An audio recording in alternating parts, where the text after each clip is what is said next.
Սա ցույց է շատ པարզ պահանջով։ Մենք համարում ենք, որ խախտվել է Հայաստանի քաղաքացու սահմանադրական իրավունքը, խոսքի ազատության, մտքի ազատության, եւ եթե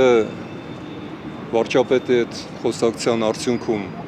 հրապարակային խոսակցության ընթացքում եւ դրա արդյունքում Հայաստանի քաղաքացին ձերբակալվում է, ուրեմն մենք ապրում ենք բռնապետությունում։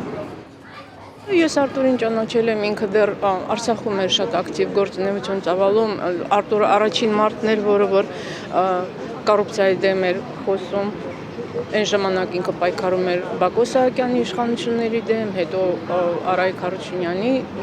ընտրությունների ժամանակ էր շատ ակտիվ պայքարում։ Ես Արտուրին ճանաչելով, ես գիտեմ, որ նա հետ չի կանգնի եւ մտավախություն ունեմ, որ նրա հետ մի բան կկատարվի եւ ես կարող եմ պնդել, որ եթե հանկարծ այդ տղու հետ ով մեղք չունի, ում տեսել եք բոլորոդ ինչ համար են ձերբակալել, կանոնավորել, եթե մի բան պատահի մեղավորները պարզա ով է։ 19 թվականի դուրսությամբ այն փաստաթուղթը, որը որ եղել է սեղանին, այնտեղ որևիցե տող չկա գրած, որ Արցախի հարցը պետք է լուծվեր Ադրբեջանի Այնտեղ հստակ գրած է, որ Արցախի հարցը չի կարա լուծվի այլ կերպ, քան Ադրբեջանի տարածքային ամբողջականություն։ Ես չեմ ընդունում հռչակագիրը։ Ես չեմ ընդունում հռչակագիրը։ Դա կոնֆլիկտի հակապետական հռչակագիր է։ Դա կարծիք։ Ես չեմ կառուցել։ Ես ոչ բոստա կառուցել, ինքն բանանել եք։ Ռադդ քաշի։ Հապալի մեկ։ Այ փախածն է։ Արա դու ինչ գործ ունես տեղ ընդհանրապես։ Արա դու ինչ գործ ունես տեղ ընդհանրապես։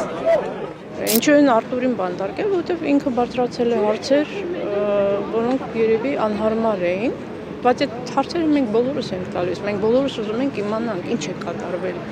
Եվ մենք տեսնում ենք, որ գնալով նման գործերը շատանում են եւ դա դառնում է առօրյա, մարդուն ձերբակալում են խոսքի համար։ Պետք է բոլոր քաղաքբանտարկյալների համար պայքարենք, բայց դե գիտեք պայքարը ոնց է ստացվում էլի Հայաստանում նամանավանդ հիմա այս նախընտրական շրջանում ուղղակի վախենում ես բերան բացել, մի անգամից կպցնում են Նիկոլականը, Սորոսականը, Ռոբերտի կողմնակից է, այս մեկ, մյուս, դրա համար,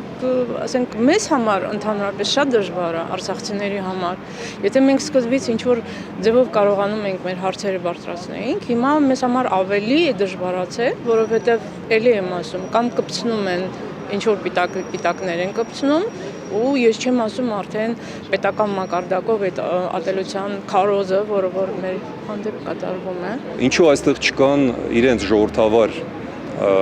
ընդդիմություն համարող կուսակցությունները, որոնք խոսում են եվրոպական արժեքներից։ Սա եվրոպական արժեքների ոտնահարում է։ Ես չգիտեմ քաղաքական պայմանագրից ովքեր են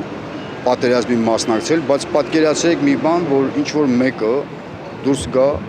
քաղաքացիական պայմանագրի պատերազմի մասնակցած պաշտոնյային թե падգամավորին ասի դու փախած ես, ինչ կլինի։ Ընդհանրապես դա բարոյական է։ Հետո ի՞նչ է նշանակում, ինչի չես զոհվել։ Այսինքն ովքեր հարց են տալիս, պետք է զոհվեին։ Հիմա ես էլ եմ հարցեր տալիս, ես չեմ զոհվել, ես հադրութից դուրս գալուց թուրքը արդեն մեր տան շեմին նստած էր, բայց ինձ չի սպանել։ Հիմա ես մեղավոր եմ, որ ողջ եմ մնացել։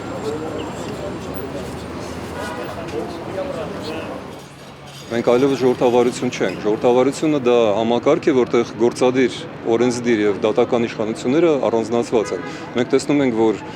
եւ օրենսդիրը եւ դատական իշխանությունները վերահսկվում են եւ ենթարկվում են գործադիր իշխանությանը։ Սա շատ վտանգավոր է։ Գիտեմ, որ Արտուրը շատ սկզբունքային մարդ է եւ գնալու է մինչեւ վերջ։ Ես էլ այդ մտավախությունը ունեմ, որովհետեւ ինքը հետ չի կանգնելու։ Դրա համար մենք պետք է պայքարենք, որ Արտուրին ազատեն այնտեղից։